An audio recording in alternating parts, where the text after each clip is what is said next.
दोस्तों, जब से ऑनलाइन डिलीवरी का सिस्टम शुरू हुआ है तब से भारत में बड़ी चीज़ें ड्रामेटिकली चेंज हुई हैं। तो आने वाले समय में इसका एक बड़ा गहरा इम्पैक्ट पड़ने वाला है।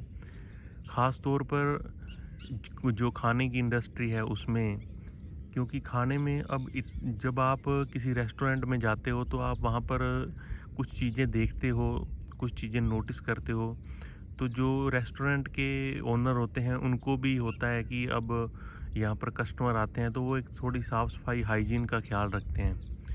लेकिन ये धीरे-धीरे आने वाले 2-4 साल में, 5 साल में रेस्टोरेंट का लगभग 50% जो शहरों में रेस्टोरेंट हैं वहाँ पर डाइनिंग का सिस्टम ख़त्म हो जाएगा। ये एक अनुमान है, क्योंकि अभी लगभग 30 से 40% इसका फ़र्क पड़ गया, क्योंकि लोग आराम से अपने घरों में बैठकर खाना खाना चाहते हैं। तो जो इसका एक इम्पैक्ट लार्ज स्केल पर पड़ने वाला है, कुछ पॉजिटिव भी हैं इसके, कुछ नेगेटिव भी हैं।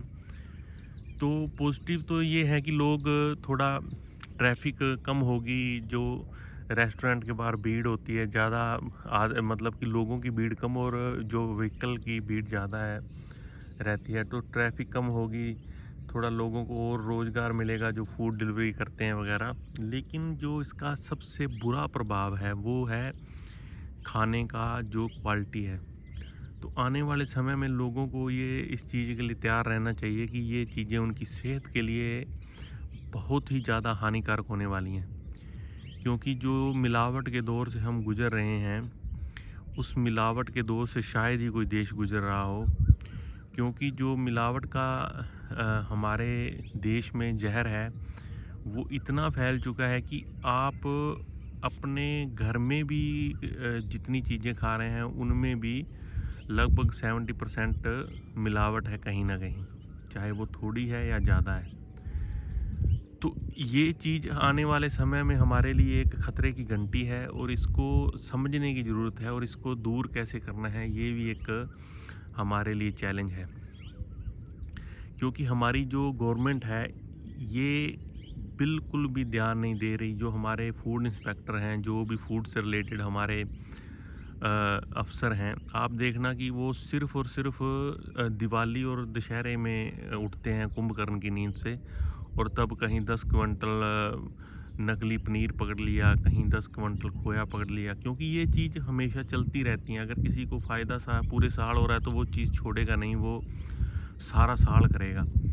वैसे लेकिन हमारे जो फूड इंस्पेक्टर हैं, जो भी ऑफ़िसर हैं, वो सारा साल मलाई खाते हैं, उनसे रिश्वत लेते हैं, और उसके बाद जो नाम मात्र हैं, जो मतलब कि सीज़न में बल्क में बनते हैं, उसको थोड़े से पकड़ के लोगों को दिखाते हैं कि ये हमने पकड़ के दिखाया। मेरे एक रेस्टोरेंट का जो एक मित्र है, वो रेस्टोरेंट चलाता है, तो उससे मैंने पूछा कि आप बल्क क्वालिटी में कैसे ये जो पनीर है, इसकी कैसे आप भरपाई करते हो? तो उसने बोला कि ये जो पनीर है ऑलमोस्ट 99.9% नकली है। 99.9% नकली पनीर हर एक रेस्टोरेंट में, हर एक दुकान में मिल रहा है।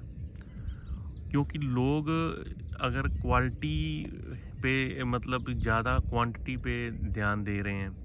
और दूसरी बात ये है कि हमारे इंडिया में एक चीज़ है कि हमारी प्लेट सजनी चाहिए, उससे पहले का प्रोसेस हमें नहीं पता क्या है, किस नाले से आई है, कहाँ पे बन रही है, कौन बना रहा है। बस हमें मतलब है हमारी प्लेट जो है वो साफ़-सुथरी और एक सजी हुई होनी चाहिए। तो उसमें जो अभी ऑनलाइन डिलीवरी है, उसमें तो आपको बिल्कुल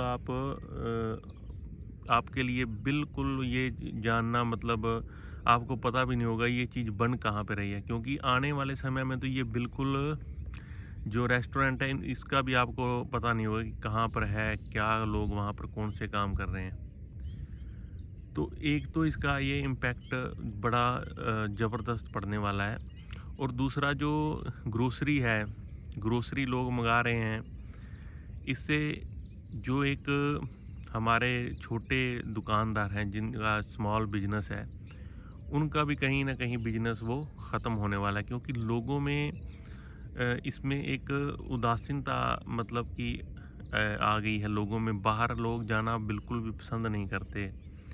उनको गर्मी में तो लोग बिल्कुल नहीं निकलना चाहते। कुछ अभी जो कंपनियां हैं वो एक गिरफ्त में ले रही हैं लोगों को। कैसे? जैसे जियो 2016 में आई थी तो उसने 1 साल लोगों को फ्री, बिल्कुल फ्री इंटरनेट प्रोवाइड करवाया था, कॉलिंग वगैरह।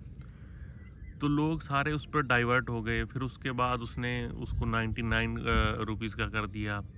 फिर लोगों ने करवाया, फिर 200, फिर 3, 4, 5, 6, मतलब ऐसे करके अब वो लोगों की हो गई है मजबूरी। अब लोग चाहकर भी उससे निकल नहीं पा रहे हैं। वैसे ही अभी लोगों को एक बार आलस में डुबोया जाएगा पूरी तरह से, कि आपकी आदत में ही नहीं रहेगा।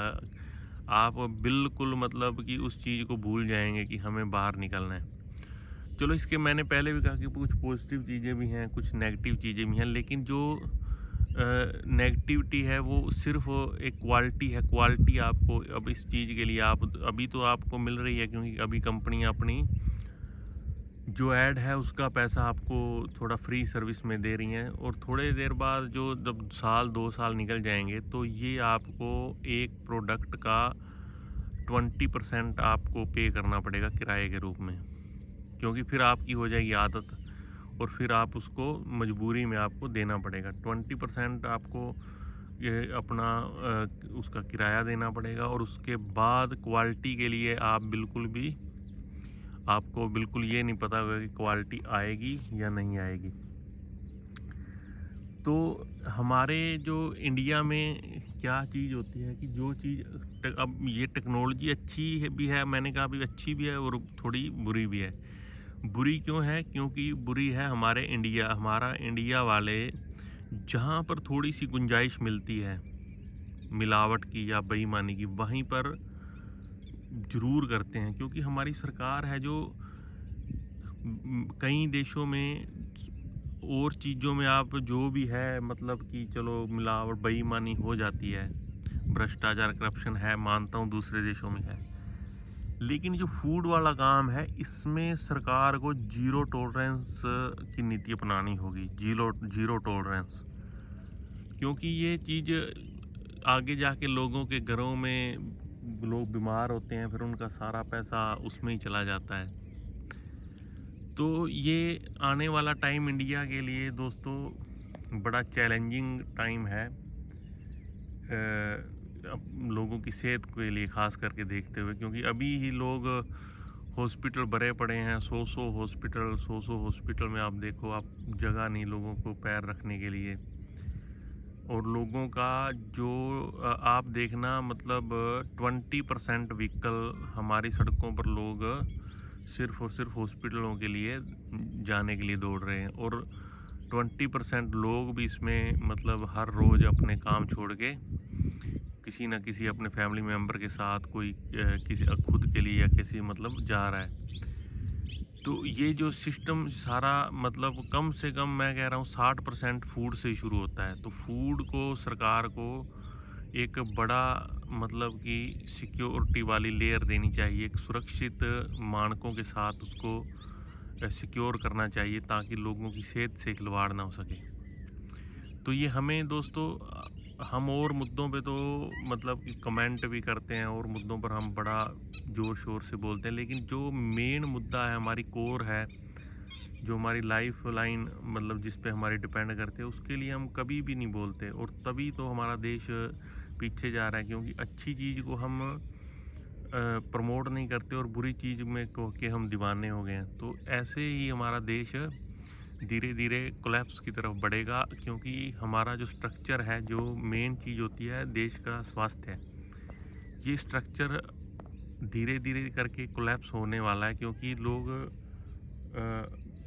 की इम्यूनिटी आप देखो लोगों की कैसे धीरे धीरे कम हो रही है। क्योंकि हमारी पॉपुलेशन ज़्यादा है तो हमें थोड़ा फ़र्क मतलब नहीं पड़ रहा है। अगर दूसरे देशों में ऐसे होता तो थोड़े दिनों में उनको रिज़ल्ट पता लग जाता। तो आप इस चीज़ में क्या सोचते हैं दोस्तों? इसके बारे में ज़रूर कमेंट करके बताना। नमस्कार दोस्तों।